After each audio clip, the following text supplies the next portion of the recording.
देखिए, जब हमने ये हुकूमत ली तो हुकूमत एक इकोनॉमिक टर्मोइल में थी और मेल्टडाउन के अंदर थी, और हमें उसको उस मेल्टडाउन से निकालने के लिए जो इक़दामात लेने पड़े वो बड़े सवेर थे। हमें हमें बिजली भी महंगी करनी पड़ी, हमें गैस भी महंगी करनी पड़ी, हमें पेट्रोल भी महंगा करना पड़ा। और वो जो चीज़ है उसका इम्पैक्ट ज़रूर वोटर्स ने जो है वो लिया। देखिए, मैं समझता हूं कि आबिद शेर अली ने जो है फैसलाबाद में 75,000 वोट लिए। वो जो वोटर है, कह लें, वो पीएमएलएन को सपोर्ट कर रहा है, वो नून को सपोर्ट कर रहा है, पीडीएम को सपोर्ट कर रहा है। ओवरऑल जो मार्जिन भी रहेगा, जो वोटर डिफरेंस रहा, इन्होंने कुछ 5.5 लाख वोट लिया, हमने 4,70,000 वोट लिया। तो कह लें 10% के अंदर अंदर जो है वो मार्जिन रहा ओवरऑल। तो बिल्कुल हमें जो पॉलिटिकल कॉस्ट पे करनी पड़ी इकोनॉमिक स्टेबिलिटी लाने के लिए, वो नजर आ रही है। लेकिन हम समझते हैं कि हमारे पास अभी काफी टाइम पड़ा है कि हम चीजों को टर्न अराउंड भी करेंगे। हमारा जो नैरेटिव है वो ट्रिकल डाउन करेगा, अवाम को समझ आएगा, और इनका जो एक्सपोजे है, इनके बयानिए का या इनका नैरेटिव जो है वो जिस तरीके से एक्सपोज हो रहा है, चाहे वो आलमी साजिश हो, हकीकी आजादी हो, या वो भी जो है वो ट्रिकल डाउन सर जरूर करेगा। लेकिन राना साहब, देखें, जिमनी माफ करिएगा इलेक्शंस सर, जो आपकी होते हैं, बात यहाँ काट रही हूँ, अगर आप इजाजत दें। क्या ये जो तनकीद आप कह लें, कमेंट कह लें, एनालिसिस कह लें, गुज़िश्ता रोज ये भी सवाल उठाया गया कि ना मरियम नवाज साहिबा ने इलेक्शन कैंपेन लीड की और ना हमजा शहबाज शरीफ साहब नजर आए, बल्कि तलाल चौधरी ने तो टेलीविजन पे आके कहा हमारा तो कोई सेंट्रल लीडर ही नहीं है। सर, ये कितना बड़ा फैक्टर था आप लोगों की शिकस्त में? देखिए, बिल्कुल ये एक बड़ा फैक्टर था, क्योंकि यहाँ जहां ये 30, 40, 50 इन्होंने जलसे किए, इमरान खान खुद लीड कर रहे थे, वहां शहबाज शरीफ साहब जो हैं वो सैलाब जदगान के साथ थे। वो इंटरनेशनल ट्रिप्स कर रहे थे, क्लाइमेटिक जो डिजास्टर पाकिस्तान में हुआ था उसको पिच करने के लिए दुनिया के अंदर, और हुकूमत चलाने में बिजी थे, और इस इकोनॉमिक टर्मोइल को जो है कन्फ्रंट करने के अंदर जो थे वो मसरूफ थे। लेकिन यहाँ जो पॉइंट में I would like to make is कि जो जिमनी इलेक्शंस होते हैं, हम भी बड़े कंटिन्यूटी के साथ जीत रहे थे जब पीटीआई हुकूमत में थी। तो क्या उसका मतलब था कि पीटीआई को इलेक्शन करा देने चाहिए? क्या जिमनी इलेक्शन, बाय इलेक्शन जीतने का मतलब है कि आप जो है वो जनरल इलेक्शंस करा दें? तो ये मेरे ख्याल से एक बचकाना डिमांड है, और इसकी कोई बेसिस नहीं बनती बिल्कुल कि ये सही सर। रेफरेंडम हो गया।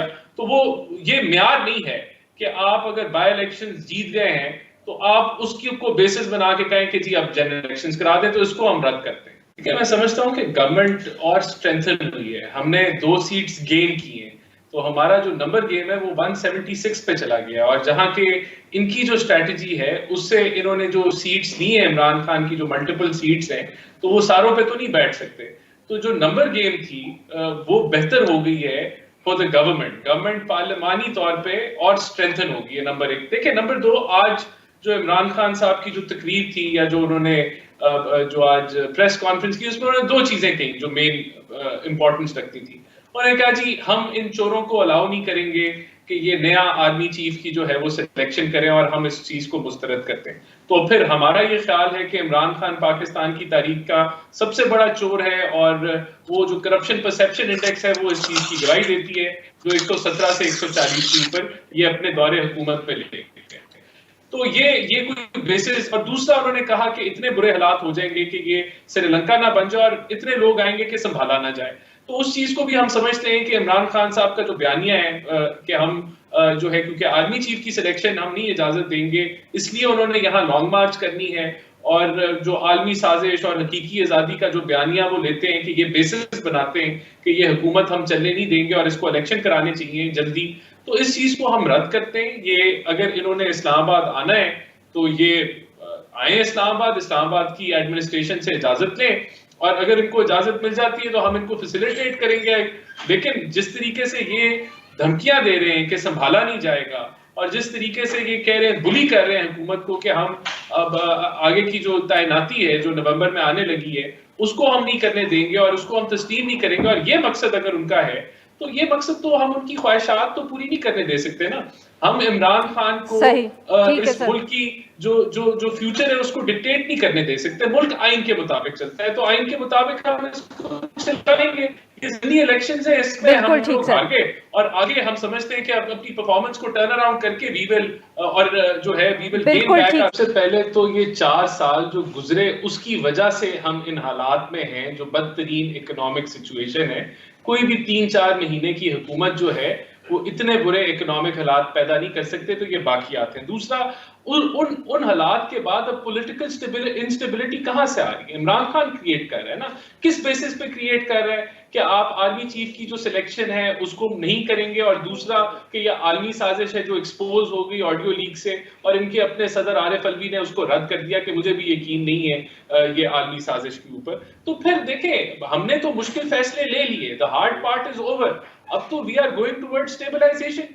तो हम जहां हमने अपनी political cost lose, political capital lose किया इस मुल्क को डिफॉल्ट से निकालने के लिए, वहां आप देख रही हैं कि जो डॉलर है वो रुपया जो है वो एक्सचेंज रेट स्टेबलाइज हो रहा है, और आगे फर्दर स्टेबलाइज होगा। आगे जो इनफ्लोज आ रही हैं आपके फॉरेन रिजर्व्स में, उससे स्टेबिलिटी आएगी, तो डेफिनेटली हम लोग we will turn around things. अभी हमने 4-5 ऊपर नहीं जाएंगी अब क्या? देखिए, तो सर क्या आप कह रहे हैं कि अब इलेक्शंस तक हम कोई कीमत ऊपर जाते हुए नहीं देखेंगे? देखिए, अगर आपका रुपया स्टेबलाइज होता है 200 के करीब और वो कंटिन्यू करता है एक स्टेबल एक्सचेंज रेट, तो उससे डेफिनेटली महंगाई के अंदर कमी आएगी। फिर इंटरनेशनली कमोडिटी प्राइसेस का जो सुपर साइकिल है वो ब्रेक कर गया है, उसका इंपैक्ट आएगा। द वर्स्ट हमने पिछले 3-4 महीने हमने सफर किया, पाकिस्तान ने सफर किया, हमारी पॉलिटिकल कैपिटल यूटिलाइज हुआ, तो आगे इंशाल्लाह ताला बेहतरी है। और हम सबसे बड़ी बात, जो इनका जो झूठा बयानिया है वो एक्सपोज हो रहा है।